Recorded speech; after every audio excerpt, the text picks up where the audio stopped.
side, Vulcan can open to that as well, so equal bit of fun down there, but it's still not the sort of Cloud9 with a pretty solid 1,500 gold.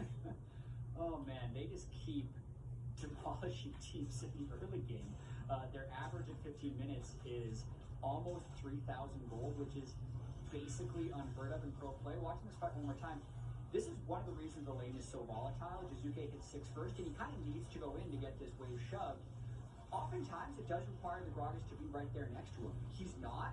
Blabber is. I think Blabber was actually kind of expecting the Gragas to be near him, and at least have it be a bit of a close fight, but he wasn't, and they easily take that game. You mentioned defensive summoner spells from Nisky with the barrier in there, also slightly more defensive. Keystone and Phase Rush to maybe outrun the Yasuo once in a while. We often can see Electric bring more burst damage, but that's really not his goal here. He's defending the champion. Obviously makes it for the matchup, but worth pointing out that was a choice made chances like this in the matchup, and so far, Fang giving from himself, he's not really been hurting for damage. Yeah, and Sven Skaren, I feel like, is going to feel pressed to make a play here. He does have ult. Jizuke has ult again. Wherever he moves next is likely where he's going to go for a play, and it's probably bot lane now that they've gotten Tom Kench stuff out. But, I mean, look at the positioning of them. They're actually pretty safe. Jizuke going to be in a fight 2-on-1. A lot of damage over there. The spell shows. Oh, my God. Blabber! You got to be kidding me. Gets a kill 1v2. Flash of a lot of safety. That's still around, though. He might. No, he can't find the way in.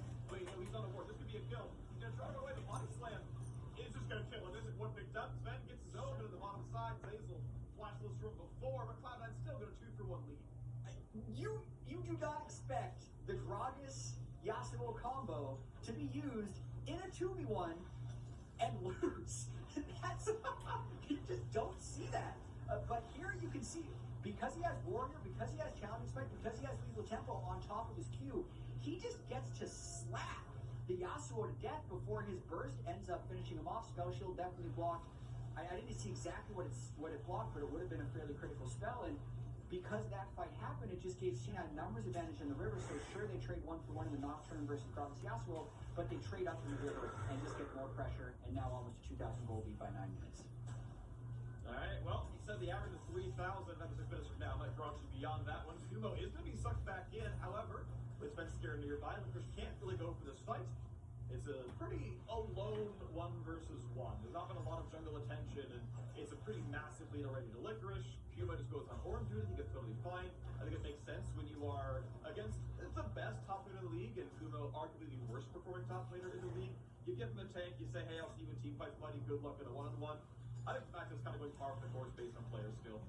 Yeah, I mean, I think that EG is making the correct choice to have Kumo on Ornn. He can play weak side, he can play utility, and he can still make contributions in team fights. And it's all about whether or not Sven Skaren can get himself or Jizuke going. In most Cloud9 games, they have almost complete and total control of the Rift Herald, which they're moving towards now. And EG might look to contest this. Sven Skaren has his jungle item up, and if they find the right angle, they can fight. But yeah, they don't want to have a disaster go. Here comes Sven Skaren.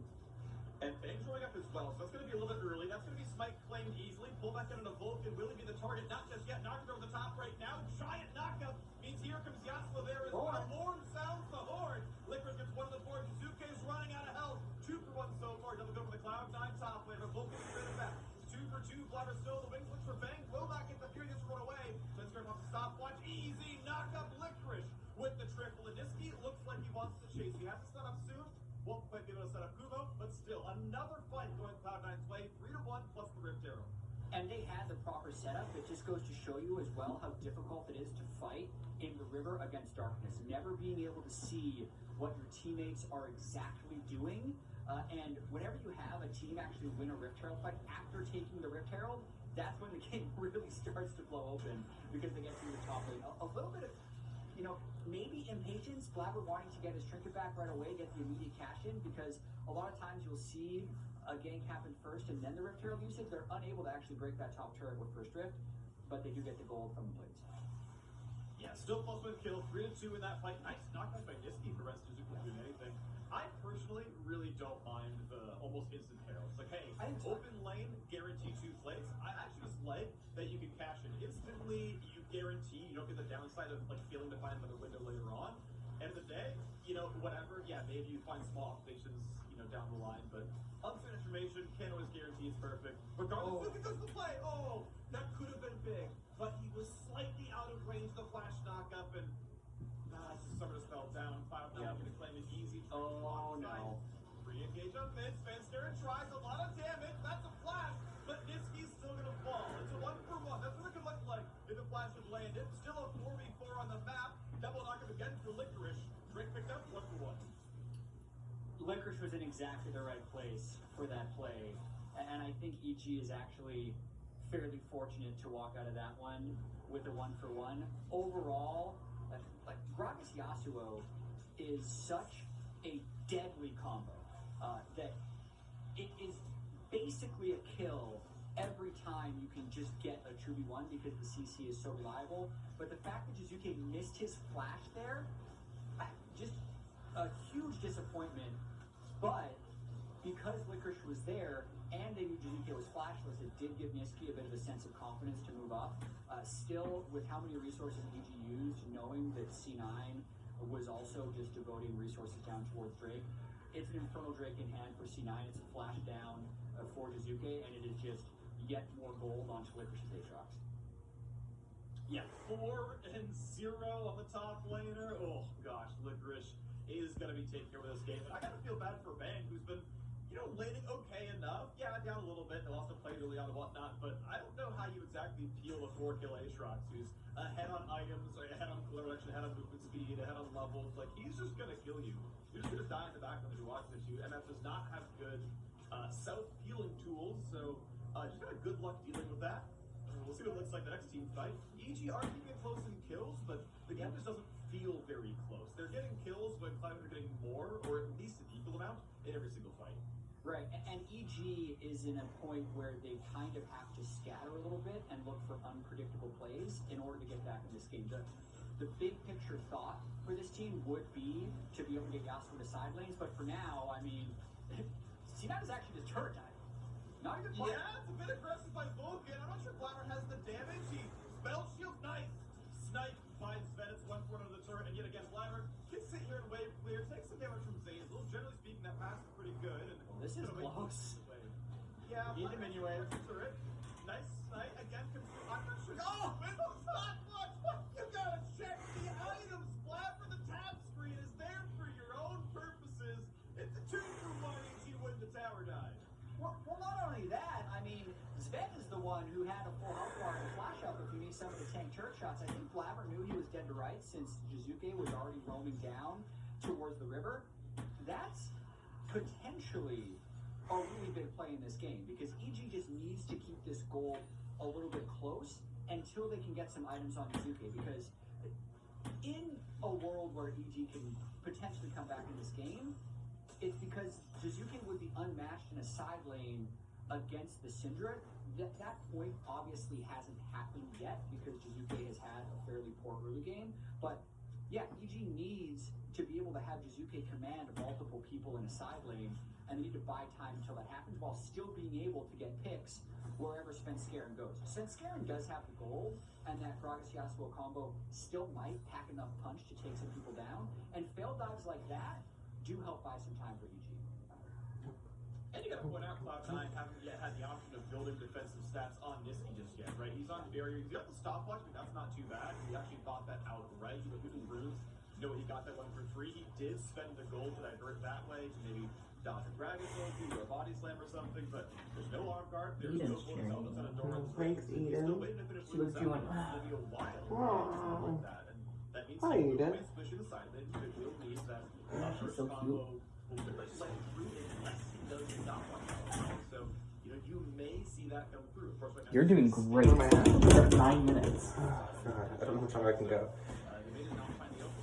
Yeah, and things we really need to watch for with Ocean Drake. Go for at least 2 more minutes. Okay. If you can do it for that long, you're good. Jizuke in this team fight, whether or not it can block like a Varus ultimate or a Syndra ultimate, and also really watch how snappy the Just watch the team fights. Yep, that's what I'm trying to do. Fight and burst someone before Vulcan can devour them for a save.